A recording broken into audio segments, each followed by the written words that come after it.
Welcome to another in our series of Kehillat Israel podcasts.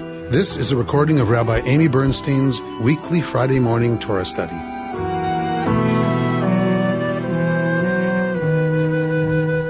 We're going to jump into Vaera this morning. We're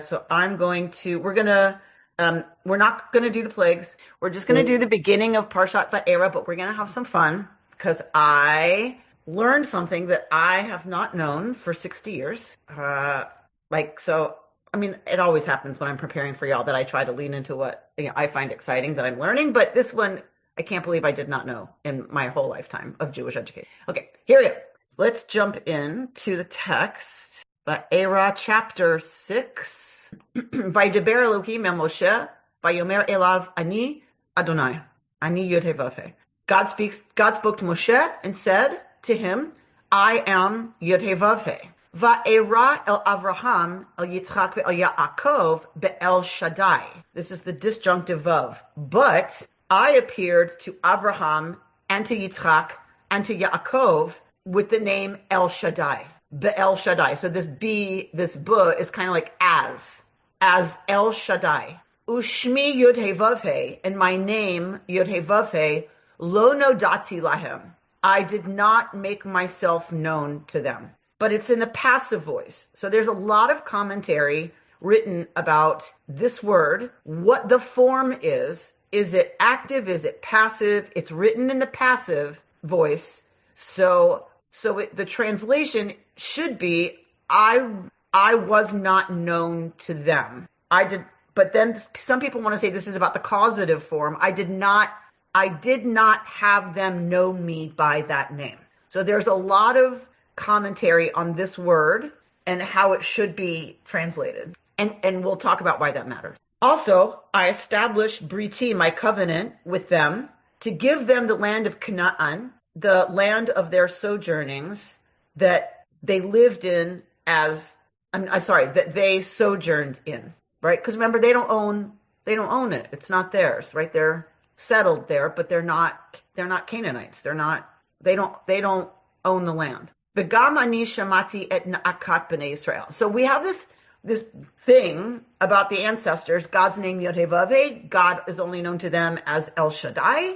Then out of nowhere we jump into, I have heard the crying out, the moaning, the groaning of B'nai Yisrael, the descendants of Israel, that Egypt, right, is essentially bringing upon them, and I remembered my covenant. So remember in Hebrew is not, oh, I forgot, and now it just comes to mind. So ezkor, and so I am remembering. It's an active word. I am actively remembering my covenant. Lachein, therefore, emor livnei Israel, say to the people of Israel, ani Yod He Vav He, I Yod He Vav He, right? This new iteration. Ani Yod He Vav He, I am Yod He Vav He. V'hotzeiti etchem mitachat sivlot Mitzrayim, and I will take you out from under the sufferings of Egypt, and I will save y'all from bondage, or from avodatam, serving them. V'ga'alti etchem, and I will liberate you, I will redeem you with an outstretched arm and extraordinary judgments. V'lakachti etchem li la'am, I will take you to me as a people, and I will be your God. And you will know that I, Yod He Vav He, am your God, who freed you from the labors of the Egyptians. I will bring you into the land I swore to give to Avraham, to Yitzchak, and to Yaakov, and I will give it to you for a possession. I, Yod He Vav He. But when Moshe told this to the Israelites, they didn't hear him. So we could translate it either they didn't listen or they didn't hear. They couldn't hear. And the only reason I want to maybe say hear instead of listen, or you could do it either way though, is this mem, me, from, out of, because of, kotzer ruach, a shortness of breath, a shortness of spirit, ume avodah kasha, and from their incredibly, difficult labor. Okay, we're going to stop there. All right. If you recall last week, and if you weren't with us last week, you can listen to the podcast. We talked a lot about this name of God that God discloses to Moshe. When Moshe says, who will I say sent me? God answers, Ehyeh asher ehyeh. I will be that which I will be, or I will be what I am becoming. I am becoming that which I am becoming, right? This is another form of that same verb that incorporates, and we've talked about this before, the past, the present, and the future tense of that verb to be. So I would like us to build on our understanding from last week, where we said it's a different understanding of the divine to say, we now understand that there might be something in the future that we haven't been able to see in the past.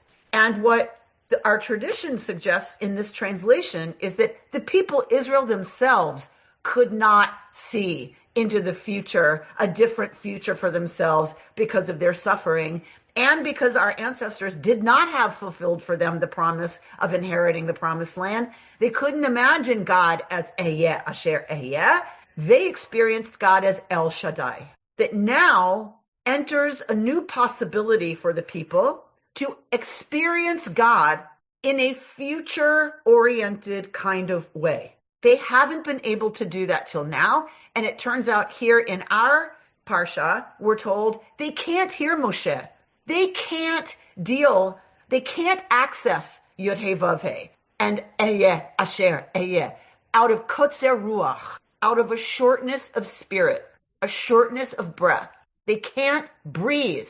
And when you can't breathe, whether that's because of where some of us have been over this past year, or just in our world today, if you can't, you can't turn on the news without having heart palpitation, right? So if you can't breathe because of anxiety, because we're running around, because we're focused on crazy stuff, if you can't breathe, you can't live into what Ehyeh asher ehyeh is calling us to out of the beauty of our study last week. And so we got the possibility of Yod He Vav He last week, but what we're told is our ancestors couldn't get there, and the Israelites can't get there because of their reality, the situation they're in. But God is saying, I'm going to change the situation. And when I do, they will experience me as Yod He Vav He.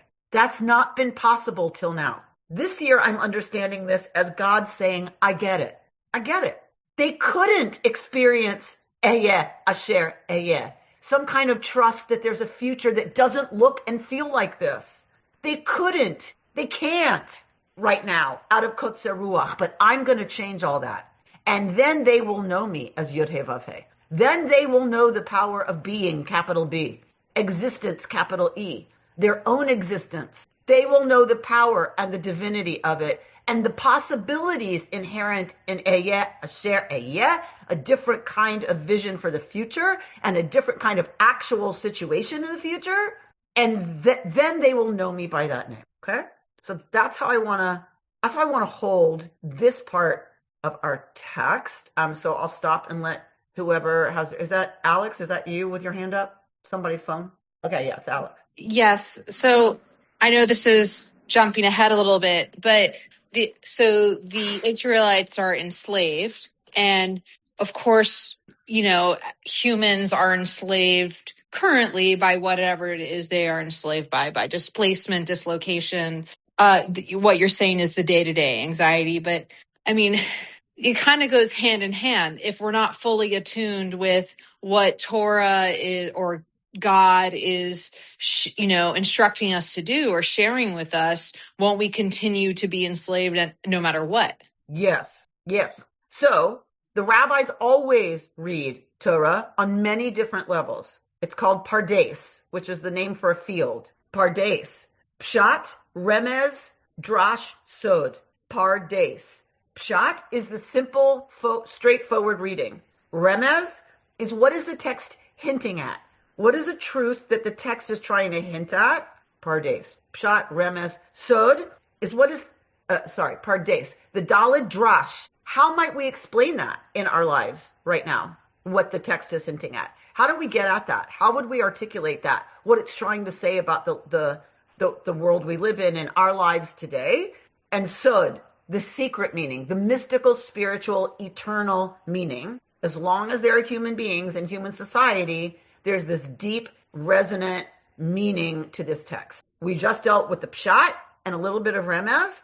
But to your question, Alex, when the rabbis read the deeper meanings of this, remez and sod, drash and sod, they read, we all face Egypt all the time. We are all in Egypt in one way or another all the time.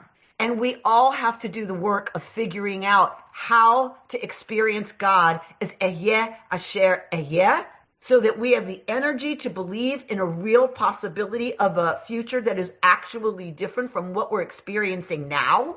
And when we can do that, we can make it so. And we experience redemption, Geula, which is why redemption is all over the liturgy, because we're praying for it all the time. Because we need the strength and the insight and the trust and the hope to be able to do it all the time. Because we're always in Egypt in some way, okay? So both are true, that we have this story of redemption, but until every people is redeemed, we're not redeemed, right? So we're supposed to take our story and work for the redemption of all peoples who are enslaved anywhere in the world. And we're supposed to constantly address, where are we still in Mitzrayim? And what to do to move into relationship to being capital B, which means the possibilities that it can be different. Okay? Did that answer that, Alex? Okay. Susan. Yeah, when you were talking a little bit ago about Egypt, all of a sudden I felt like we are in Egypt right now. Like I can listen to people who are optimistic about the future of America. I can't hear them. I can't see it. Mm-hmm. I am enslaved. Mm-hmm. And I experienced it on a level that I never had. Like reading about the enslavement was always something that happened way to our ancestors. And I thought, no, we are in an Egypt. Yep. Nice, Susan. So that's exactly where a lot of our commentary goes around this part of the Parsha, which is why I resonated so deeply with it. Like you, I read it differently this year, which is they couldn't hear a vision of the future where it's going to be okay, right? They couldn't hear it. They couldn't listen because of kotzer ruach, because of how constricted, how cut off their spirit is. Like, yup, and yup. Well, also we could think more, when we're dealing with something like concrete yet existential, like climate change, that adds a whole nother level. Yes. Because for the first time, it's not for the first time, but in terms of the past few thousand years, of course, there's always uncertainty. But not only are we faced with what humans are doing to one another or reacting to one another, but we're also dealing with something that is, yes, we could contribute to shifting, but we know is there, and yet we're going about our daily lives. Correct. Kind of not hearing and listening. Yes, and yes. Pam? It's okay. It's only been 5 years. God does appear in Genesis as Yud He Vav He and El Shaddai. So what's this that... Most of the commentators are saying that we knew God as Yud He Vav He, but Abraham, Yitzchak, and Yaakov did not experience God by that name. God was Yud He Vav He all the time because, of course, God's not going to... But that they did not experience God that way. They did not experience the divine in that sense. They were back at El Shaddai with that understanding. Okay. So this is where the commentary. What do you want from me? I didn't write it. This is where the commentary goes with it. She doesn't buy it. Okay, so write me a commentary. Mehmet. We all acknowledge that we're all enslaved to some degree, but especially for the last few weeks, watching what's happening in Iran, watching almost an entire nation being enslaved. That really troubled me. That it still troubles me, and I really want them to be liberated soon for the peace of a wider region. And it's got effects to all of us, America, wherever you are in the world. Say that. Yeah. Yes, it's very much top of mind for me too. That we're dealing with exactly the same thing now, right? Pharaoh and an empire that looks like it's impossible to overthrow.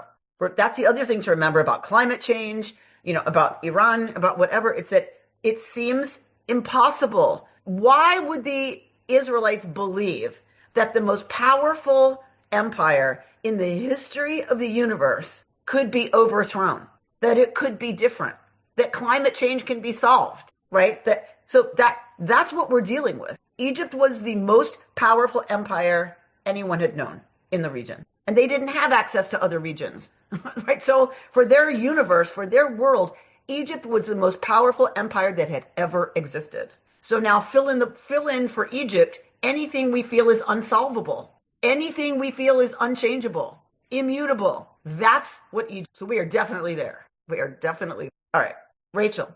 Last time I think we said something about Judaism not being so much a leap of faith. However, doesn't this suggest that the Israelites, in order to move from being stuck in the present, and I also want to put a little pin in that, being stuck in the present, short of breath, right, anxious, frozen, to move to a way of thinking that, like being able to believe in a future, being able to be future oriented, they have to step into the water, for example, right? Okay. Isn't that a leap of faith? But I also want to put a pin back in being stuck in the present, because in order to do any of this, isn't there a difference between being stuck in the present and living fully into the present such that one is then open to future possibility? Okay, so there's a lot there. Yes. So remember, God is going to work 10 over a year and a half, 10 amazing incidents of saying, I'm here. I got you. I got this. We don't like the plagues because we hate this idea of, suffering being visited by an angry God. But if you look at the story, you just identified why the plagues are important. Because why else would these people believe, unless they've experienced something that tells them, there is something at work here that's bigger? Why would they believe? Why would they step into that water? So in that sense, the plagues for me are actually God saying, I get it. I get that you're dealing with kotzer ruach. I get it, right? Like God gets it that they need help to be able to move forward, to be able to envision another kind of future. So in that sense, for me, the plagues are actually God having Rahmanis on the Israelites saying, yeah, I know there's some stuff I'm going to have to do, right? Both to get Egypt ready and y'all ready to be in a different place and get ready to create a different reality on the ground. So right now they're stuck. God is going to ask them to gird their loins and put on their traveling Merrill sandals and get their walking sticks and their backpacks packed and hold. Remember the night of watching that Zornberg talks so powerfully about? And hold till I tell you. Hold. And then when I say go, go. Right now they're stuck. God's going to ask them to be this tableau of stuck, but ready to go. And then when the screaming starts, then go. Then you better move. And that's where the decision is made, who becomes the Israelites. It's the folks who moved, the folks who were able to live fully into taking advantage of what was opening up. The ones who chose to believe that those were signs that there's stuff opening up and stuff shifting. The people who couldn't believe that, couldn't go there, didn't make it out. All right, Lisa, then Bert. Back to Mehmet's point about Iran, though. We didn't do anything to overthrow the pharaoh. We just left. We got our EU passports, as many Jews are doing in America today, and skedaddled, which did not resolve anything whatsoever in Egypt in terms of, this despot sitting at the top, or in Iran, the mullahs sitting at the top. So that really, our story doesn't really address the Egyptian-Iranian problem. It addresses the fact that we as a people chose to move forward into our own destiny, into our own reality, based on a new ability, thanks to God, of being able to have an idea of we could have a future. We're not just slaves. So I think that's it. But it doesn't address the Egyptian problem. Okay, right. Yeah. But as progressive Jews, we could read the story as, if we're to be God's hands and arms and legs in this world, and we want to help activate the shift in an empire having the capacity and willingness and brutality to cause a people to suffer, then we need to lean into the possibility of what we know could be and help make that happen. Okay. You could argue that. Stay in Egypt. You could argue that. Yeah. Help bring down Pharaoh. That's what God did. Then if we're going to do imitatio Dei, then we have to help address the people who are oppressing the Iranian people and shooting them in the streets. What But can that is we not do? the biblical story here. That's not the biblical story. We don't ever stop at the biblical story.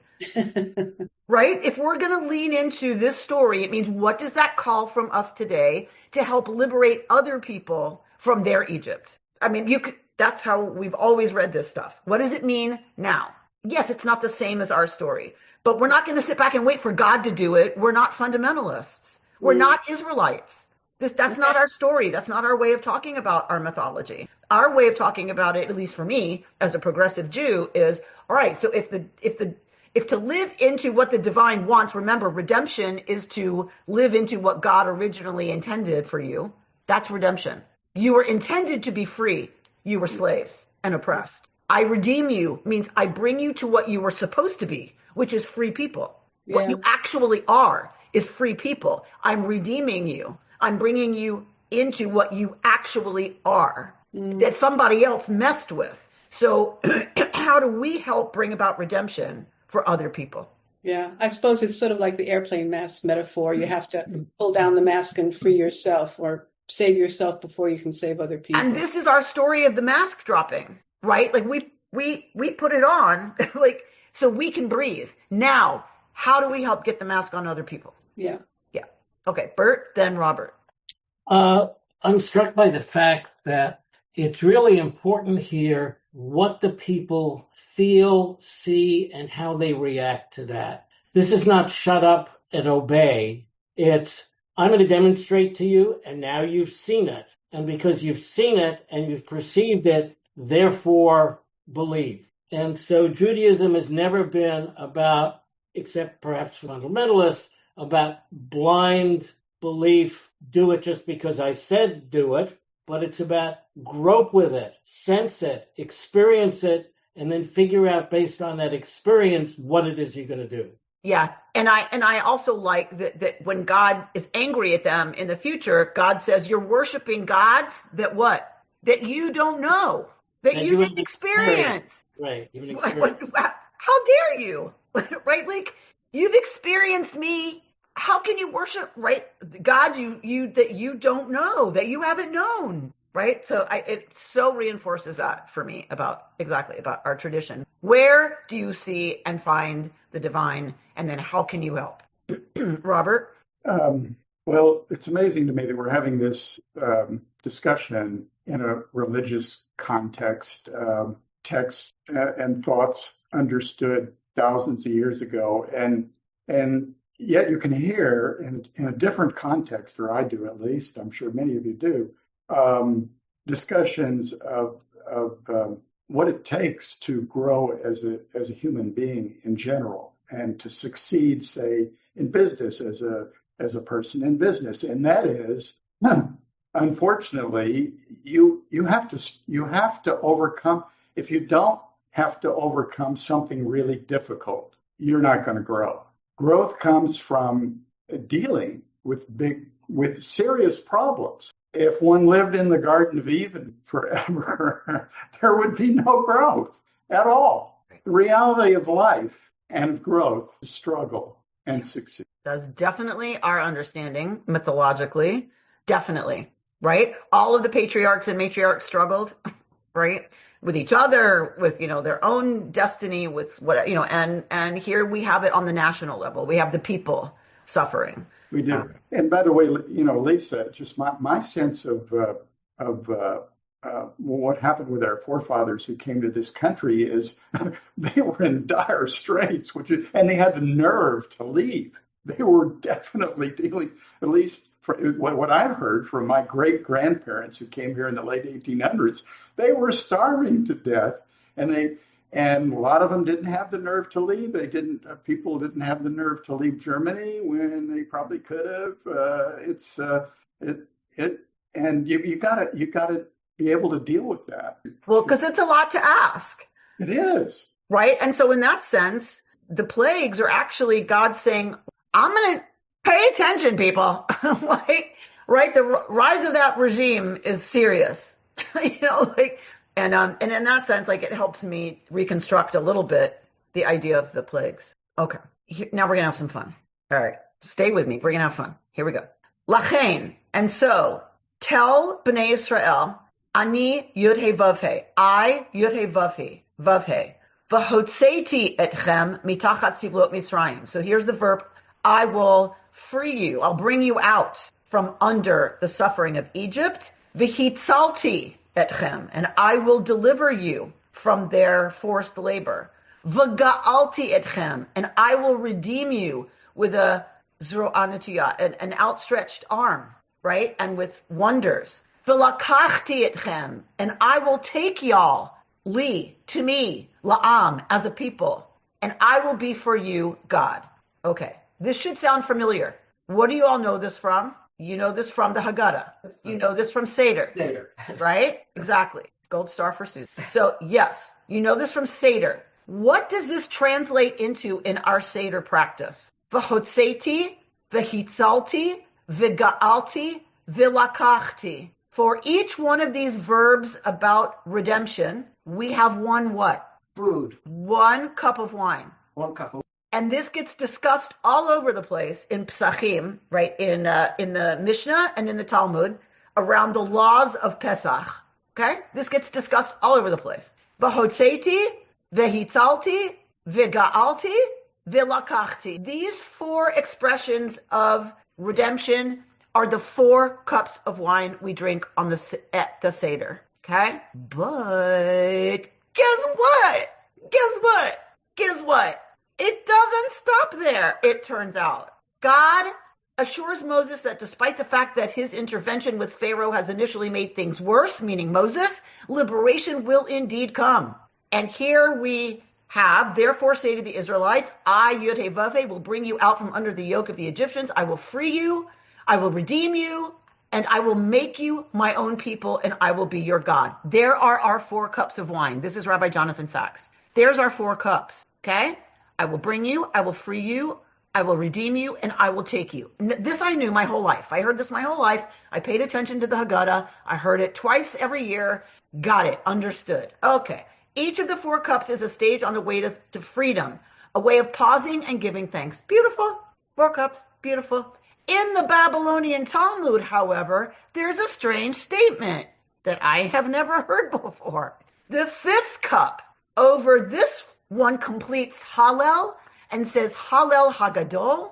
These are the words of Rabbi Tarfon. And if you grew up with the traditional Maxwell House Haggadah, you know about Rabbi Tarfon because he's all over the place. Like with his opinions, it's this many plagues at the sea and this many plagues there.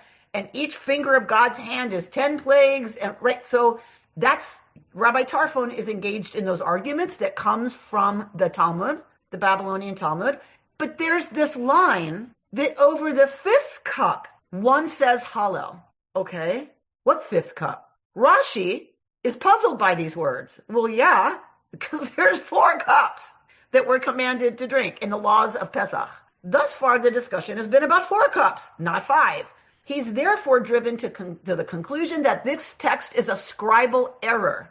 It should say the 4th cup. Okay, so that's what Rashi argues in his commentary on Psachim, on this Masechet of the Talmud, about the laws of Pesach, okay? Rambam, Maimonides, however, accepts the text as it stands. Rambam says it's not a mistake. After we drink the 4 cups of wine, and after we finish Hallel, because that's almost the last part of the Seder, right? Kadesh orchatz karpas yachatz magid rachza motzi matzah maror korech shulchan orech safun barech Hallel nirtza. Hallel is the second to last step of the Seder. One may pour a 5th cup and say over that cup Hallel Hagadol, a big old Hallel, the Gesundte Hallel. This cup is not obligatory, unlike the 4 cups. Ravad, Rabbi Avraham ibn Daud, contemporary of Rambam,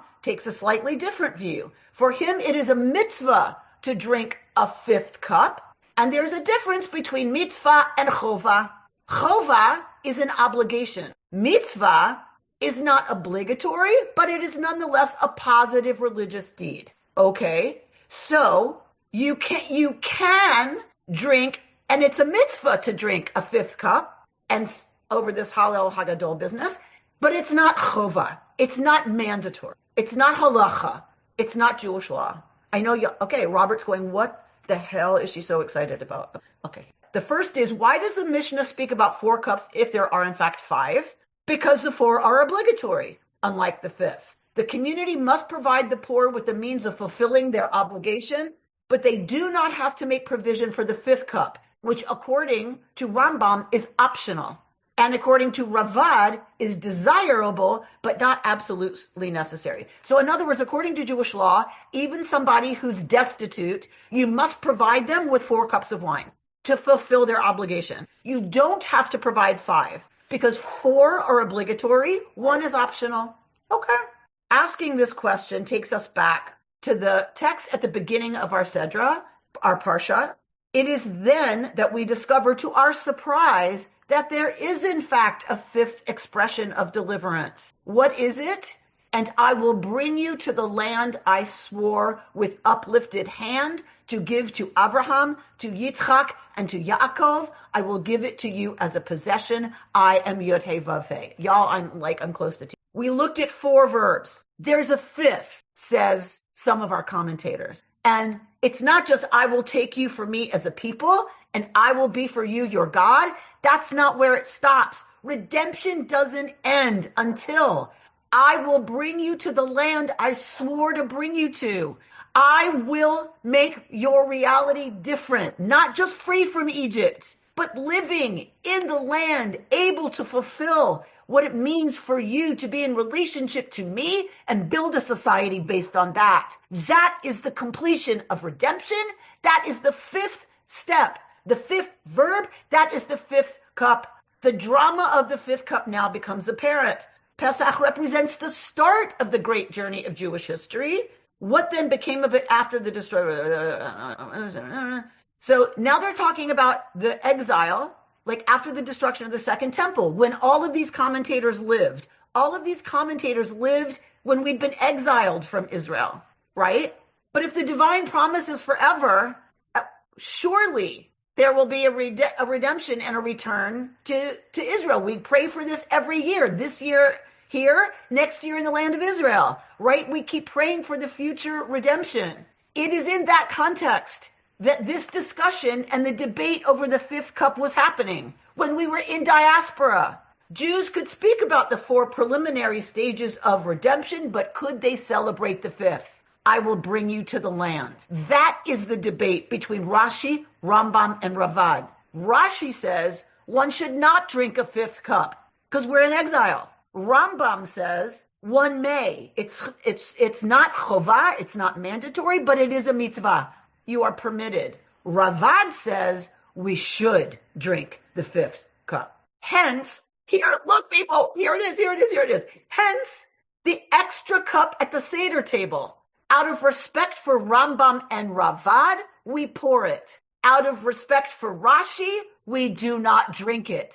According to the sages, unresolved halachic disputes will one day be resolved by Eliyahu when Eliyahu comes. Hence, the 5th cup became known as Kos Eliyahu, the 5th cup. What? Okay. It is no less moving to think back to the 11th and 12th centuries, the age of Rashi, Rambam, and Ravad, and know that in the darkest night of exile, the only question was, how far in the present do we celebrate hope for the future? 4/5 or all 5? The promise God gave Moses at the beginning of our Parsha spoke not just to that time, but to all time. Pesach kept hope alive. Hope kept the Jewish people alive. Okay, I had no idea about this halachic Talmudic debate being the origin of the Kos of Eliyahu. I knew it was about the future redemption, right? That when Eliyahu comes, it's a symbol of Mashiach and all of that, and that's the final redemption that we're all longing for. The second coming, if you will. So I get that. I've always understood that. I had no idea that it's actually based in Torah. That 5th verb, some scholars argued, some rabbis ruled, you should pour it and drink it. Rashi says, nuh-uh, not until the final redemption. We don't get to drink that cup, but you can pour it. And when will this be all figured out? When Eliyahu comes. And so we keep a cup of hope poured. We just don't drink it yet because we are trusting that there will be a time when we can drink it. So we actually pour it. Now, in my home, I've told you this before, we would go to the door as children, and when we came back, that full cup for Elijah was gone. It was gone. And we learned to get really quick about going to the door and coming back. So no one had time to get up from the table and dump it. And we were like astounded every time that it was gone. Okay, now we had no idea that Aunt Helen would just guzzle the whole thing in 3 seconds and put it back by the time we got there. So, but for us, it was evidence, right, that, oh my gosh, the impossible is possible. And from now on, that Pesach, and this Pesach for sure, I have a completely different relationship to that fifth cup, to what it means to pour it, to what it means to have it there on the table. Maybe this year I'll have everybody take a sip. Do we have a taste that there can be fulfillment of there's a different future than the suffering that we, like, maybe just take a taste. I don't know. I don't know what I'm going to do with it, but I know I now will reconstruct my relationship forever to that fifth cup, the Kos of Eliyahu, and my grandfather's Kos Eliyahu, whose porcelain and gold cup burned. So I won't ever again have his Kos to do this with, which is representative in a way of the reality, right, of it, of suffering, and of the reality of the challenge of believing that it can be different, believing that we can change climate change, believing that if we work together as a world community, we can help, change what's happening in places like Iran and in Sudan, in all of these places where their lives are just horrifically tortured. I don't know, but for me, I've never heard this before, and I'm super excited to share it with you. And that I have a Kos Miriam as well. Of course, I have a Kos for Miriam and fill it with water. And what I have done in the past is that, which is a beautiful ritual, I started a few years ago because I read it on Haggadot.com, is that you take your cup and you ask for what you need as you pour into Kos Miriam. So everybody takes from their water glass and pours into Kos Miriam and asks for what you need, right? Because it's about the healing waters. What kind of healing do we need? What do we need from the community? What do we need from each other? What do we need from everyone gathered here? What do we need from the tradition? And everyone goes around the table and does that and pours into the Kos Miriam some water. And then when we get to Kos Eliyahu, everybody takes a sip and says, everybody takes a sip and talks about what they have that they can offer the community. What do you feel like you have this year that you're able to give from?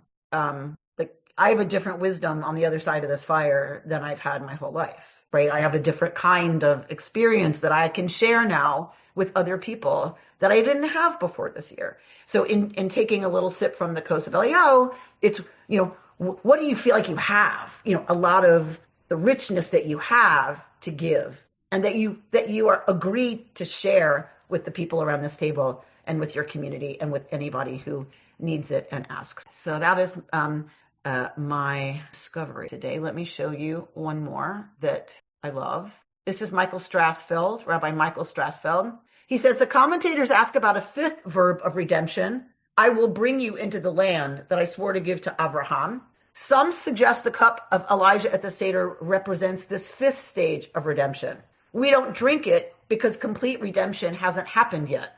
Elijah's cup is an expression of the work that still needs to be done. This suggests that both the Zionist vision for Israel and the dream of America's declaration for independence will remain incomplete until we find a way that all the current inhabitants of both lands will feel free and be able to sit under their olive tree, and no one shall make them afraid. You've been listening to Rabbi Amy Bernstein's Friday morning Torah study from Kehillat Israel in Pacific Palisades, California.